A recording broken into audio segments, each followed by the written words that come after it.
Vedere o guardare? Sentire o ascoltare?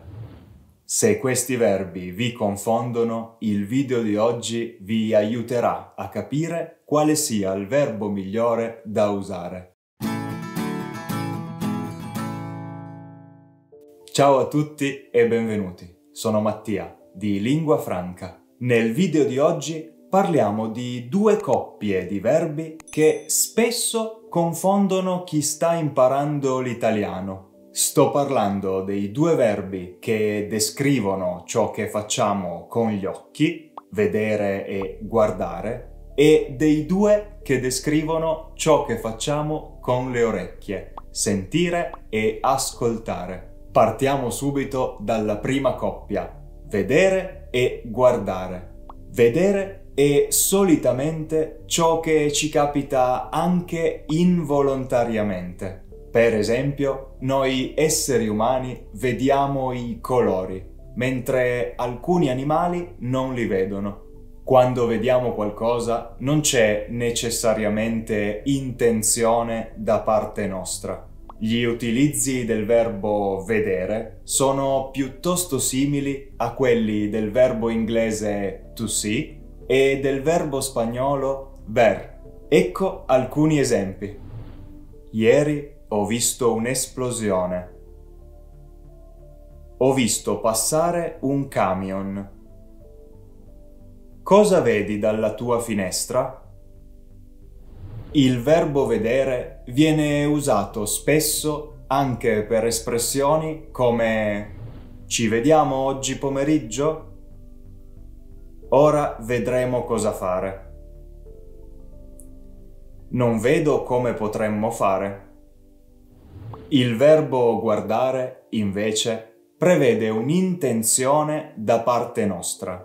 Quindi, per guardare qualcosa, dobbiamo decidere volontariamente di farlo. Non basta che sia davanti ai nostri occhi.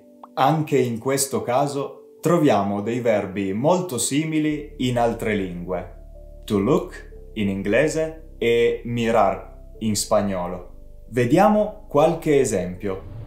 Stasera guardo un film. Guarda laggiù. Guarda che bel vestito. Questa è ufficialmente la differenza tra questi due verbi. Purtroppo, però, la vita vera è sempre un po' più complicata della teoria. Spesso, infatti, nell'italiano moderno noterete l'uso del verbo vedere anche nei casi in cui teoricamente andrebbe usato il verbo guardare. Per esempio, spesso si dice ho visto un film invece di ho guardato un film. Non è un problema troppo grande. Entrambe le frasi, infatti, significano la stessa cosa. Passiamo ora alla seconda coppia di verbi, sentire e ascoltare. La differenza teorica tra questi due verbi è molto simile a quella di prima. Possiamo sentire qualcosa senza volerlo, mentre per ascoltare dobbiamo avere intenzione di farlo. Il verbo sentire è molto simile a quello inglese to hear e a quello spagnolo oír. È però importante notare che il verbo italiano sentire significa anche to feel. Il verbo italiano corretto sarebbe infatti udire, ma oggi è praticamente inutilizzato. Vediamo qualche esempio con sentire. Mi senti? Sento diverse voci. C'è troppo rumore, non sento niente. Il verbo ascoltare, invece, non può succedere per caso. Per esempio, potete sentire qualcuno che parla anche se non lo state ascoltando. Ecco qualche esempio con ascoltare. Oggi pomeriggio ascolterò un audiolibro. Mi stai ascoltando? Sentivo che Marco parlava, ma non volevo ascoltarlo.